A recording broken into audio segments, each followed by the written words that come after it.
ခင်ဗျာကော်ဖီနေ့တိုင်းတောက်ရမှနေတာထိုင်တာရှိရတူလားကော်ဖီမှမပါလို့ရှိရင်တခုလိုအပ်နေတယ်လို့မျိုးခံစားရတယ်လားဒါတွေကအကျင့်ကြောင့်မဟုတ်ပါဘူးခင်ဗျာရဲ့ခန္ဓာကိုယ်ကကက်ဖီင်းတက်ဆွဲနေပြီဆိုတာကိုအချက်ပြနေတာပါအမှန်တော့ကော်ဖီမှာပါတဲ့ကက်ဖီင်းတက်ကကျွန်တော်တို့ပင်ပန်းနေတာတွေကိုပျောက်သွားစေတာမဟုတ်ပါဘူးအဲ့ဒီပင်ပန်းမှုကိုမခံစားရအောင်လို့ဖုံးကွယ်ပေးတာပါအဲ့ဒါကဘယ်လိုလဲဆိုတော့ကျွန်တော်တို့အုံနောက်ကနေပြီးတော့အဲ့ရနိုးတဲ့အချိန်ကနေစပြီး adenosine ဆိုတဲ့ molecule တွေကိုအိတ်မပျော်ခင်အထိထုတ်လွှတ်ပါတယ်။အဲ့ဒီ adenosine တွေများလာတဲ့အခါမှာခန္ဓာကိုယ်ကပင်ပန်းတာနဲ့အိတ်ချင်စိတ်ကိုဖြစ်ပေါ်စေပါတယ်။ caffeine တက်ကဘာလုပ်လဲဆိုတော့အဲ့ဒီ adenosine molecule တွေကိုလက်ခံပေးတဲ့ receptor တွေကိုပိတ်လိုက်တာပါ။အဲ့တော့ adenosine တွေများနေတော့မှအုံနောက်ကမတိနိုင်တော့ပါဘူး။ဒါကြောင့်မလို့ coffee တောက်ပြီးတဲ့အချိန်မှာ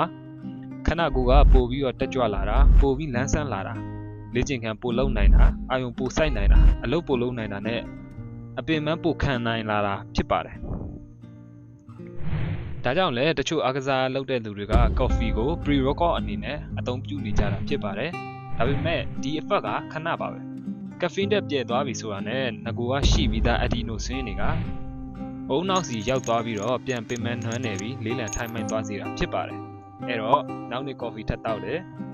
ပြန်လန်းဆန်းတယ်ပြီးရင်ပြန်ပင်ပန်းမှန်ဒီလိုနဲ့တန်တရာလဲပြီးတော့ကက်ဖီင်းတက်ကိုခန္ဓာကိုယ်ကဆွဲလန်းလာတာဖြစ်ပါတယ်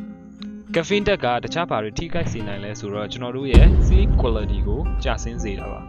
ကော်ဖီတောက်လို့အိတ်မပျော်တာဖြစ်နိုင်တယ်လို့အိတ်ပျော်သွားရင်တော့မှအိတ်မောမကျတာမျိုးဖြစ်စေတဲ့အတွက်ခန္ဓာကိုယ် recovery ဖြစ်ဖို့ကိုပိုနှောင့်နှေးစေပါတယ်ကက်ဖီင်းတက်300 mg ကခန္ဓာကိုယ်အပေါ်ကို10နာရီကနေ16နာရီအထိအနိသင်တက်ရောက်စေနိုင်ပါတယ်ဒါဆိုရင်ကော်ဖီဖြတ်မယ်ဆိုဘာတွေခံစားရနိုင်လဲ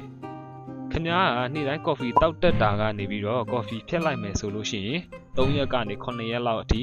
ခေါင်းကိုက်တာပင်မနွမ်းနေနေတာစိတ်ကတိကောင်းဖြစ်တာမျိုးတွေခံစားရစေနိုင်ပါတယ်အဲ့တော့ကိုရိုဆိုဟော်မုန်းလည်းတိတိတတ်တာတိုးလာစေပါတယ်ဒီလောက်ဆိုရင်ကက်ဖီင်းတက်ကခန္ဓာကိုယ်ကိုတက်ကြွလန်းဆန်းစေတာမဟုတ်ဘဲနဲ့ပင်မနေတာတွေကိုခဏလောက်ပဲဖုံးပေးရုံပဲဆိုတာကိုနားလည်မယ်လို့ယုံကြည်ပါတယ်ကျွန်တော်တို့ခန္ဓာကိုယ်ကို recovery ဖြစ်စေဖို့အကောင်းဆုံးနည်းကတော့အိပ်စက်ခြင်းပဲဖြစ်ပါတယ်ဒီနေ့ဗီဒီယိုလေးကတော့ဒီလောက်ပါပဲကျွန်တော်တို့ FGFN channel လေးကနေပြီးတော့နေ့စဉ် fitness နဲ့ပတ်သက်တဲ့သတင်းအချက်အလက်နဲ့အယူအဆမှားတွေကိုသိပ္ပံနည်းကျရှင်းလင်းဖော်ပြပေးသွားမှာဖြစ်တဲ့အတွက်ကျွန်တော်တို့ရဲ့ channel လေးကို subscribe လုပ်ထားပြီးတော့တခြားသိချင်တာများကိုလည်း comment မှာဝင်ရောက်မေးမြန်းသွားလို့ရပါတယ်အဆုံးထိကြည့်ပေးတာကျေးဇူးတင်ပါတယ်